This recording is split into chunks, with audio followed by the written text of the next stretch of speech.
ना रहें तो ही अच्छा है। क्यों मेरी माँ? शरीर भी अपना नहीं है तो हम किसका गुमान करें कि हमारे पास ये है और वो है। जो गुमान करते हैं वो भी जलकर राख हो जाते हैं। ये गुमान, ये घमंड, ये है कितने दिनों का? आपकी और हमारी उम्र अधिक से अधिक 100 साल की है। 100 साल की उम्र होने पर ना आप रहोगे ना हम रहेंगे, और 100 साल के बाद रह भी गए तो किसी काम के नहीं रहोगे। क्यों मैया? सही है।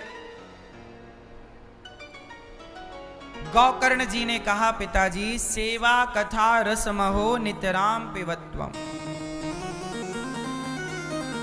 कथा सुनो, भगवान की सेवा करो, भगवान की और भगवान के भक्तों की सेवा करो। गौकर्ण जी ने अपने पिता को, पिता रो रहे थे बेटे ने मारा, पर गौकर्ण जी ने ऐसा ज्ञान दे दिया कि सारा अज्ञान मिट गया। अब उन्हें समझ में आ गया कि बेटा मेरा नहीं है, भगवान मेरे हैं। और वो घर से निकलकर भगवान का भजन करके कल्याण कर लिया। पर धुंधकारी ने जब माँ को मारा तो माँ बेचारी कुएं में कूद कर मर गई। धुंधकारी माँ बाप के ना रहने पर 5 वैश्याओं को ले आया, उनके संग रहता, उनके लिए चोरी करता, गलत गलत काम करता। एक दिन उन लोगों ने सोचा कि इस आदमी के चक्कर में तो अपन परेशान हो रहे हैं, तो धुंधकारी को उसकी पत्नियों ने 5 ने मिलकर मार डाला, गला दबा दिया, जलते अंगार डाल दिए। जो स्त्री, याद रखिएगा, स्त्री सबसे कोमल होती है। बोलो हाँ, स्त्री सबसे कोमल होती है, उसे मां कहा जाता है, ममता से भरी है। पर जो स्त्री पर पुरुष के चक्कर में पड़ जाती है, वो स्त्री पत्थर से भी अधिक कठोर हो जाती है। बोलो हाँ कि ना? स्त्री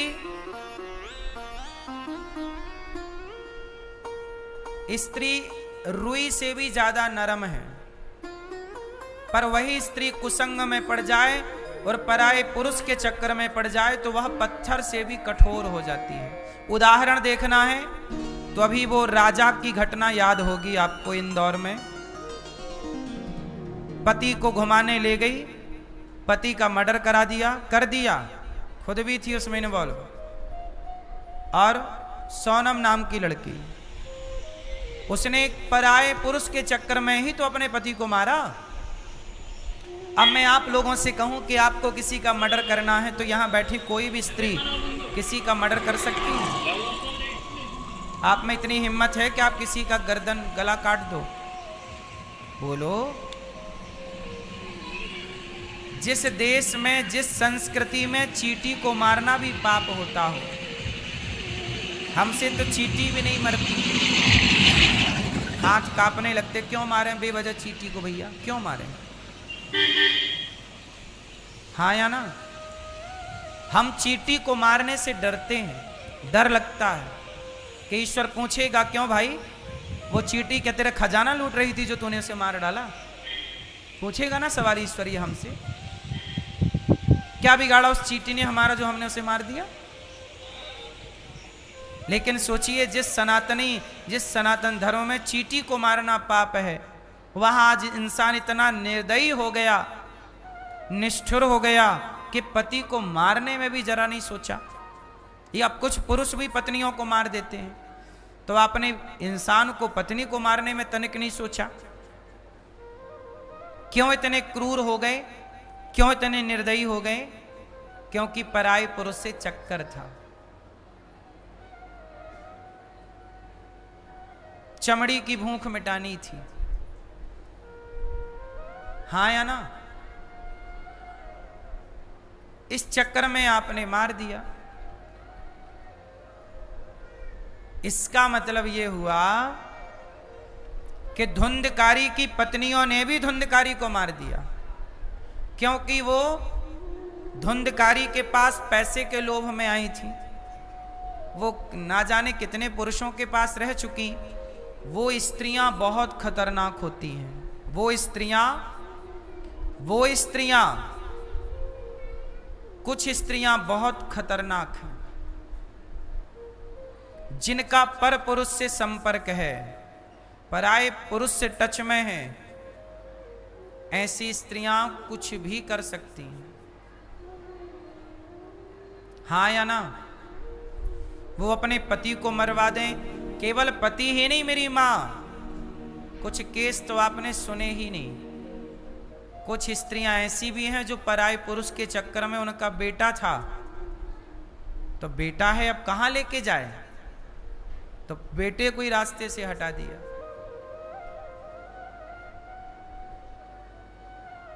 क्या किसके लिए हो रहा है ये सब?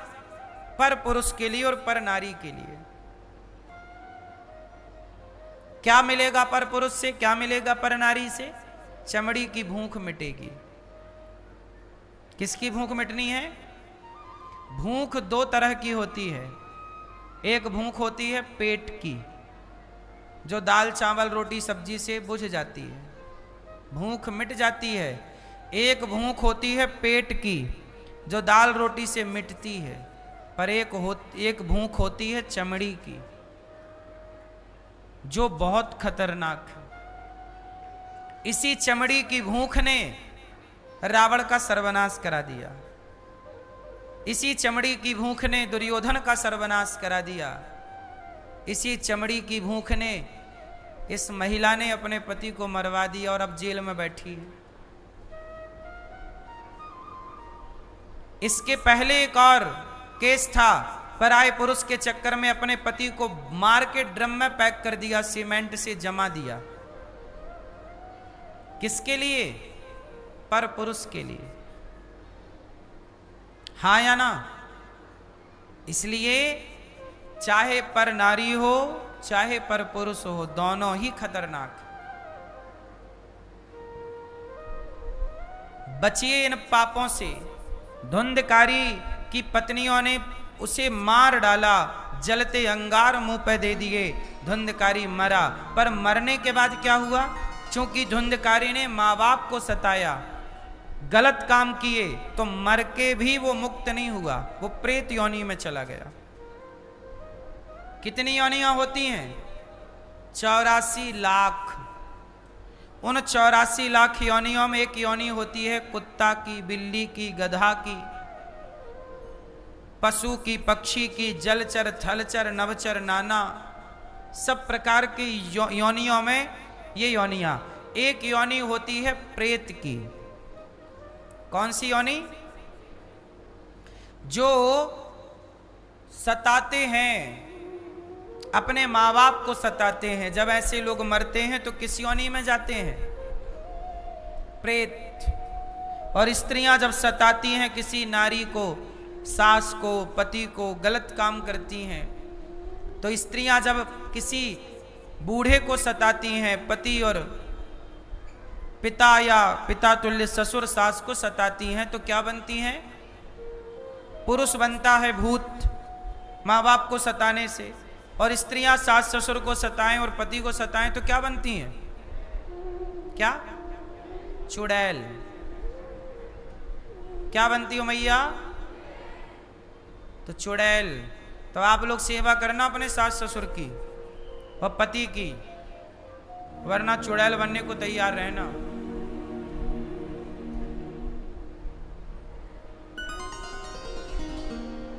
तो प्रेत योनि है।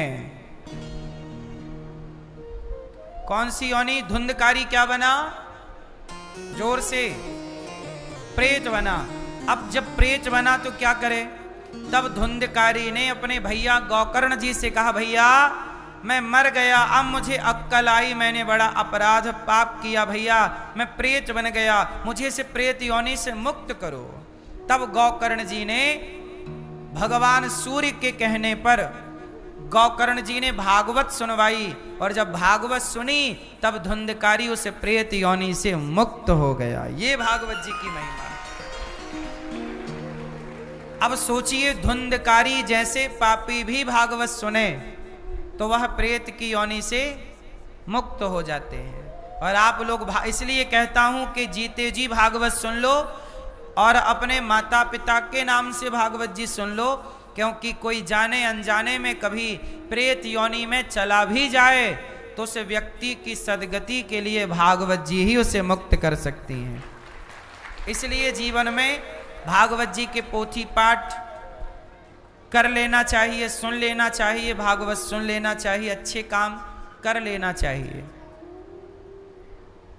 धुंधकारी ने भागवत सुनी, मुक्त हो गया। गौकर्ण जी ने दूसरी बार भागवत सुनाई, वहां जितने जीव थे सब मुक्त हो गए। सच्चिदानंद रूपाय विश्वोत्पत्त्यादि हेतवे तापत्रय विनाशाय श्री कृष्णाय वयं नुमः। सच्चित आनंद, भगवान कैसे हैं? सच्चिदानंद।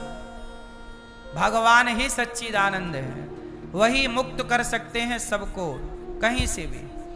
भगवान सृष्टि को उत्पन्न करते हैं, पालन करते हैं, संहार करते हैं। जो व्यक्ति जैसा कर्म करता है वैसा फल भगवान उसे देते हैं। सुखदेव भगवान प्राकट्य हुए, सुखदेव भगवान को नमस्कार्यं प्रव्रजन्तमनुपेतमपेत कृत्यं द्वैपायनो विरह कातर आजुहाव पुत्रेति तन्मयतया तरवोभिनेदुस् तं सर्वभूत हृदयं मुनिमानतोस्मि। सुखदेव भगवान जो अपनी माँ के